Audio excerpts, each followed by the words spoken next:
Normally after a fight I usually stay on and go out and have a bit of a night out with the lads, but because my face was cut to ribbons, I didn't want to stay in Belfast and party. There was no reason for me to party. I was ripped apart. So my sister had organised a coach with family and friends to come and watch the fight. I decided to travel back to Dublin with them on the coach. Now, we dropped off a friend of my sister's, David Mitchell, who was a doctor. We dropped him off on Westmoreland Street. And as we turned onto Parnell Square, we'd stopped at the traffic lights.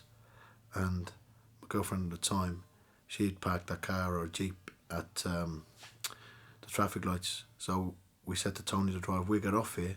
And just as we were about to get off, the lights went green. He said, I'll drop you down to the next set of traffic lights, save you as a walk. We're driving through the traffic lights, first gear. Black Mercedes taxi, big old car, like a tank, broke the lights at speed. Went into a skid, hit the side of the coach. My granddad, who was standing at the time, to say goodbye to us. He turned, he said, he's going to hit us. The impact of the Mercedes hitting the coach actually lifted the coach. I grabbed hold of my girlfriend. She'd have been thrown against the windscreen. And the impact, I fell, twisted my knee, shattered my jaw, dislocated my shoulder. Actually damaged the femur bone in my knee. So I've fallen back. I've got a grip of her around the throat. She's actually gone unconscious. Between the cuts on my face, the swelling on my jaw, the dislocated shoulder and my damaged knee. I was in a bad way.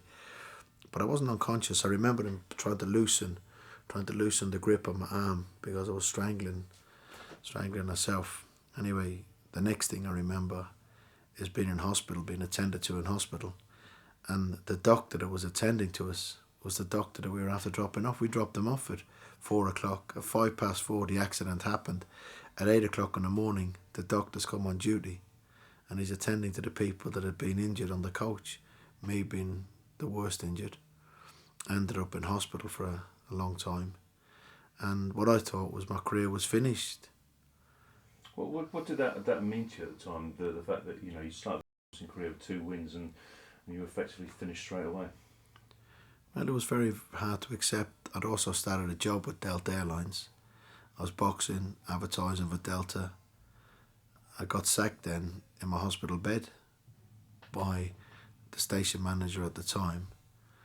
A very cruel thing to do. And so I was at a very low point in my life. I came out of the hospital, I was in a wheelchair. The bone in my knee was taking its time to heal. My face had been badly cut from the fight itself. Been swollen from the impact of where I'd hit my jaw when I fell down and hit the chair. So it was a long, slow process getting better. At the time, Steve Collins was fighting very well, and they put on a show in Dublin as a professional show in the National Stadium. It was going to make history. It was the first of its kind in the National Stadium, which is owned by the IABA, the Irish Amateur Boxing Association. And I wanted to be part of history.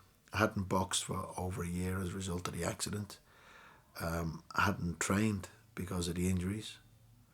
But I thought, well, I want to be part of history, and full of bravado and full of courage, I thought I'd take the fight. They gave me an opportunity to get back into the ring. I hadn't earned any money in nearly a year, and I needed the money.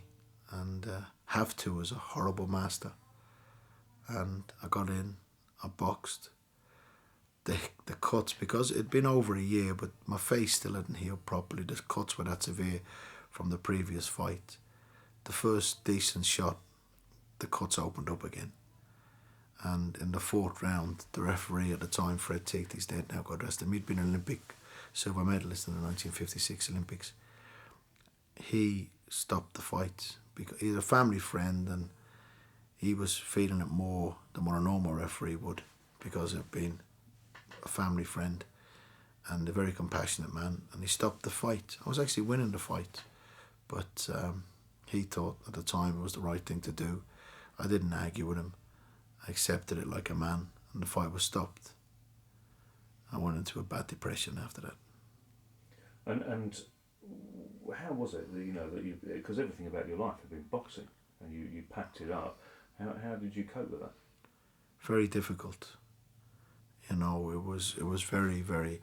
I used to joke years before with people that say, I'm depressed. What's depression?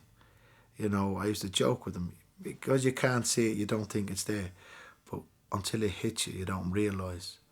And it was like the sucker punch from hell. And I went into a downward spiral.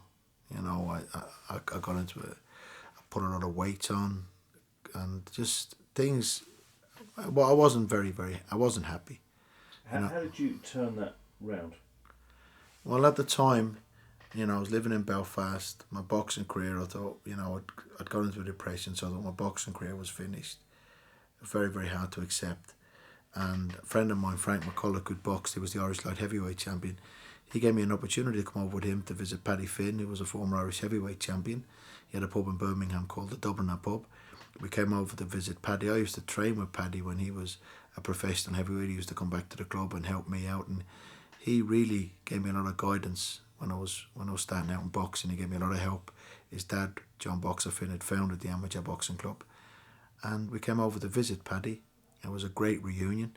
Paddy had known about my accident. He'd known about everything that had gone on and gone wrong, and he said that he had to retire from boxing because he had problems with his back. He'd had several operations on his spine, and he had to retire from boxing. And he found life after boxing difficult, but he became very successful in the pub trade, and he gave me an opportunity to come over and work for him in the Dubliner Pub.